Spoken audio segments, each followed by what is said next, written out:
by Audi and Wendy's Bacon Fest. Come get your bacon on at the Ultimate Bacon Celebration.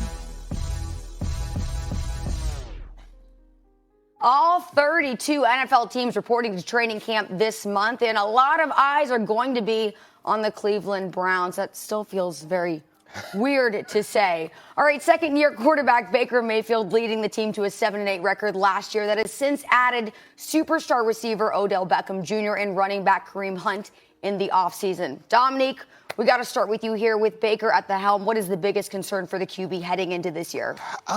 I think it's the head coach. So Mina Kimes has a profile out today that everyone should read. A lot of good pieces in there about Baker Mayfield. And it talks a lot about his personality and how it's unique for a quarterback. And he's a brash guy. And that's something that you could be concerned about in the locker room if things go poorly. But I think a guy like that, being someone who's been on several football teams, there always feels like there's a divide between the quarterback.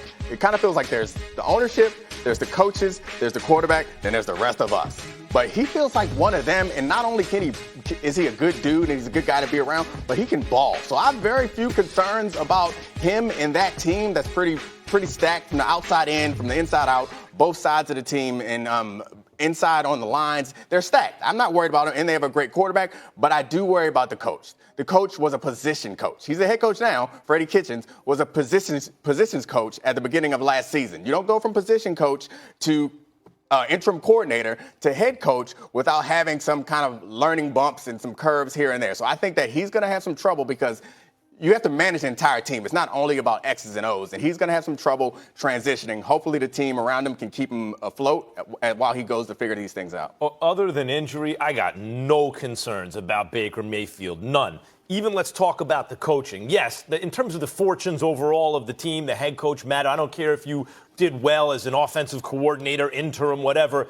You need to know how to run a whole team. That remains to be seen. But as far as Baker Mayfield's concerned, Hugh Jackson, who had way too tight a rein on the offense in the first place, think of last season. Baker Mayfield was only throwing into tight windows, and he was still putting up some numbers.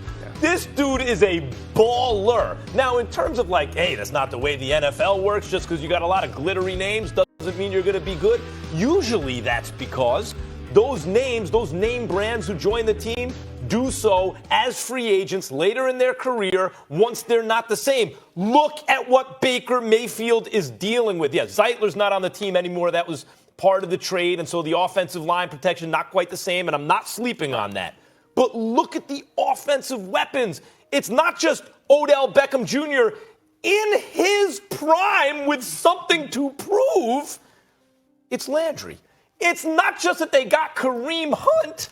They have Nick Chubb. They got a tight end. Everywhere Baker Mayfield looks and has the swagger and the talent of a star, everywhere you look, there is a legit star player on offense, usually two at a position. Max, you can't say zero concern. This is a guy who's never been there before, and now he's the hunted. He spent his whole career essentially as a hunter, got the chip on his shoulder, always looking for something to prove, having to stare down with his former head coach on the sidelines. That's who Baker is. And now as you bring up, you give him you give him Odell Beckham? Bro, that's nothing but expectations. How do you meet that? How do you match that? What's his why? Yeah. What's his why? I mean, heck, a lot of people have the Browns going to the Super Bowl. A lot of people like that roster. Arguably, you could say, correct me if I'm wrong, the most talented roster in the NFL. Yeah, they're up there. And I think on defense they're talented too. You talk about trading as a whole, you talk about trading away Zeitler. That hurts their offensive line, but I still think their offensive line is good. But they brought in Vernon to go opposite Myles Garrett to help out their D line. It's a problem. Solid. They're solid up front on both sides, so that is an issue. I do think that what Ryan brought up is kind of true. Even though Baker won the Heisman, he was still kind of throughout college. He was always kind of too small or too this, too that. He had a chip on his shoulder, and Mina explores this with him in the piece where he acknowledges that they are now a favorite. And how is that going to impact him, and what's he going to do about it? And it doesn't seem to me that he's very clear because he still kind of repositions himself as someone who he thinks everyone is doubting and no one believes in. That's not true. it feels to me at least, everyone at this table believes when he was drafted number 1, there were a slew of questions. Is he too small? How's he going to throw? How's he going to fit? Does he have enough? Heck, this is your head coach. You didn't believe. He came off of the bench. He didn't start.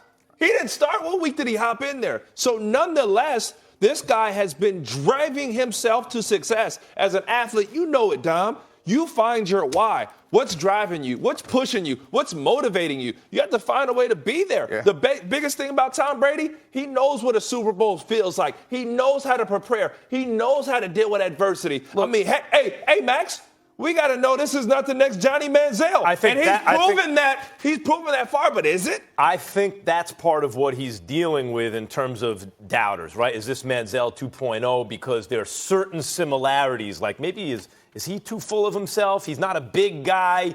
He's a really good athlete, but he's not like an elite athlete at quarterback. All these kind of things.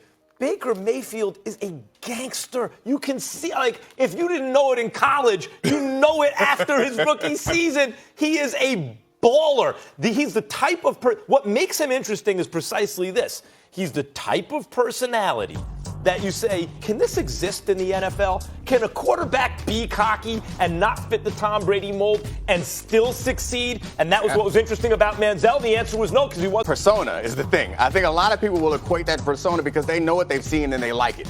I personally love this about Baker Mayfield, and I know that it's something that will resonate in the locker room. He had that one misstep where he criticized Duke Johnson. Yeah. You don't go after another man's money, and I'm sure some people on the team talked to him about that. But other than that, having a guy like that in your locker room, it gives you hope when things aren't going well. It's something to believe in, and it does give you that us against the world mentality, because no matter how good he plays, there's always going to be a segment of our society who wants to root against him because he's not behaving the way that they ask him to. Let me ask you guys something.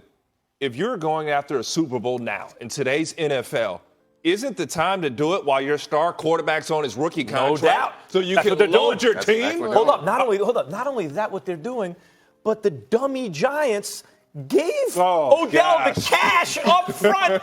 They're paying $20 million for him to play on the Browns. So basically, they got their quarterback on a rookie deal. God. They kind of got their wideout on a rookie deal. They should send the ring. They win the Super Bowl. They need to send the ring to the Meadowlands. Send one at least. So last season, the Browns finished 7-8-1. How many wins you giving them this season? I think they're north of 10, and they finished last season, I think, 5 of their last 7. So I think the expectations are high. Their division is going to be tough because that division is always tough with the Ravens and the Steelers. I don't know if the Bengals are going to be that tough, but the expectations are high. I suspect that they win that division for the first time in many decades, and I think they go north of 10 wins. The over-under is 9.5, obviously, right? Like, you go 7-8-1, you add all this talent, you're saying, are you going to have – I'm going to take the over. I'll say they're going to have double-digit wins. I'm not prepared to say more than that because the NFL schedule, even when you look at it and you go, that's not the toughest schedule. It changes. It can be brutal. This is a young team. I'm going to say 10 wins. I agree. Over 10 wins. That defense and run game alone is going to be able to carry them. And when Hunt gets back in the lineup, that's a problem. But if you look at this roster, like, dude, even when they win, there are going to be problems. How are they going to deal with the media? Yeah.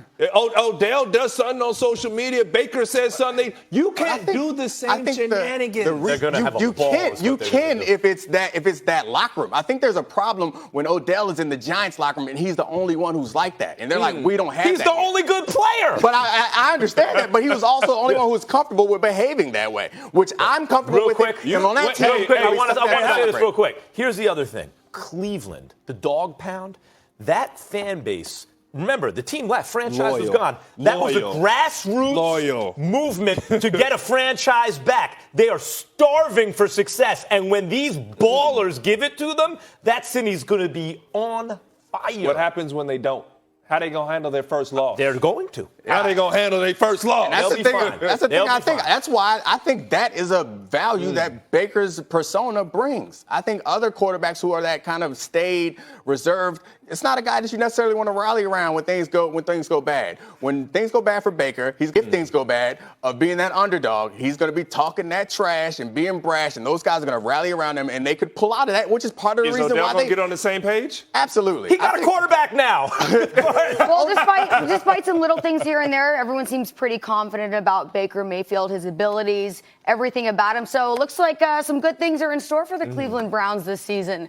All right, coming up next on First Take, what is Louis Riddick saying about the Raiders that has our guys calling him out? And we saw a